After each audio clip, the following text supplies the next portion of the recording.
মিষ্টির দোকানগুলোতে কিভাবে আমাদেরকে বোকা বানানো হয় আজকের এই ভিডিওতে আপনারা নিজে চোখে দেখতে পারবেন। মিষ্টির দোকানে এই লেমন সন্দেশ কতটা চড়া দামে বিক্রি হয় সেটা আমরা সবাই জানি। আজকে মিষ্টির দোকানের মতো লেমন সন্দেশ বাসাতেই তৈরি করে দেখাবো, তাও আবার ময়দা ব্যবহার করে। ইয়েস ভিউয়ার্স, একদমই ঠিক শুনতে পেরেছেন।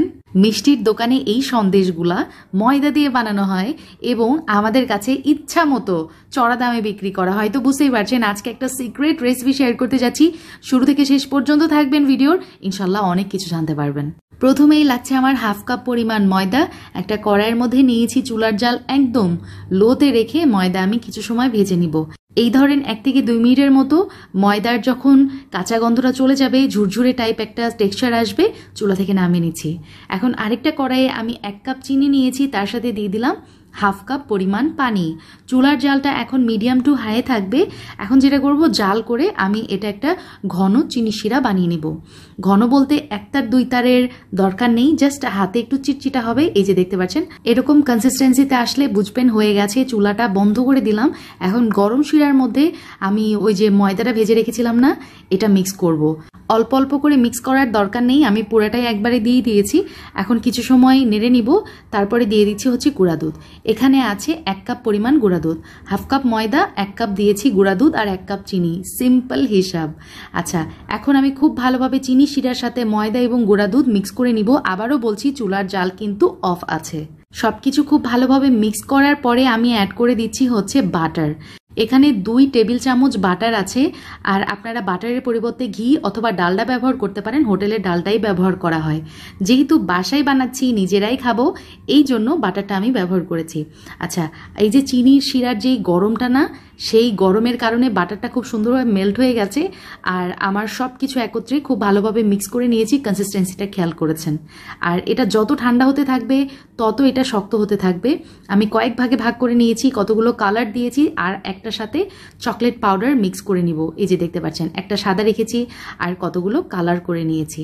এটা কিন্তু সম্পূর্ণই আপনাদের উপর ডিপেন্ড করে আপনারা কি কি কালার করতে চান। তবে এই যে বললাম মিষ্টির দোকানের মতো লুকস নিয়ে আসার জন্য আমি বিভিন্ন কালারের করেছি। এখন সন্দেশের কালারফুল ডোগুলো আমি এভাবে লম্বা করে বেলে নিয়েছি, মানে হাত দিয়ে করে নিয়েছি আর কি।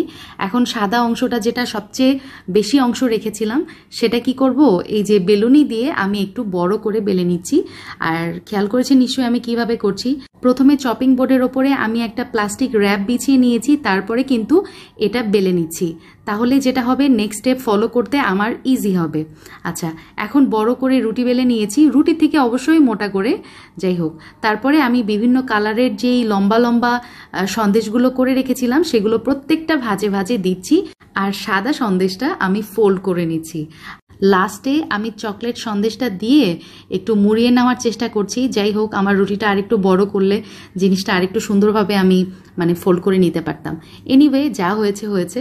এখন আমি যেটা করব, র্যাপিং পেপার দিয়ে খুব ভালোভাবে এই সন্দেশটা মুড়িয়ে নিব। আর এইভাবে আমি ডিপ ফ্রিজে রেখে দিব আধা ঘন্টার জন্য। আধা ঘন্টা পরে সন্দেশের সবুজ ডো আমি আবারও রুটির মতো করে বেলে নিয়েছি, আর নিচে অবশ্যই একটা র্যাপিং পেপার দিতে হবে। তো এই যে ফ্রিজ থেকে আমি এই আগের সন্দেশটা বের করে নিয়ে আসলাম, আর এই সবুজ রুটির ওপরে দিয়ে এভাবে ফোল্ড করে নিতে হবে বা মুড়িয়ে নিতে হবে। এটা অনেক ইজি, আমি জানি। আপনারা একবার দেখলে এটা বুঝে যাবেন। এই যে দেখতে পাচ্ছেন, জাস্ট দিয়ে আমি মুড়িয়ে নিয়েছি, হয়ে গেছে। এভাবে আবারও আমি ডিপ ফ্রিজে রেখে দিব আধা ঘন্টার জন্য। এই সন্দেশটা ফ্রিজে রাখার একটা মাত্র কারণ, সেটা হচ্ছে খুব সুন্দরভাবে যাতে এটা সেট হয়ে যায়। তো আমি ফ্রিজ থেকে বের করে নিলাম। এখন এটা আপনাদেরকে কেটে দেখাচ্ছি।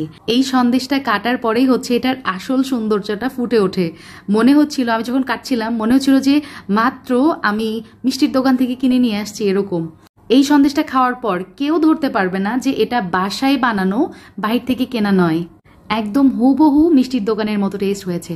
So enough for today. ইনশাআল্লাহ আবার দেখা হবে। আল্লাহ হাফিজ, আসসালামু আলাইকুম।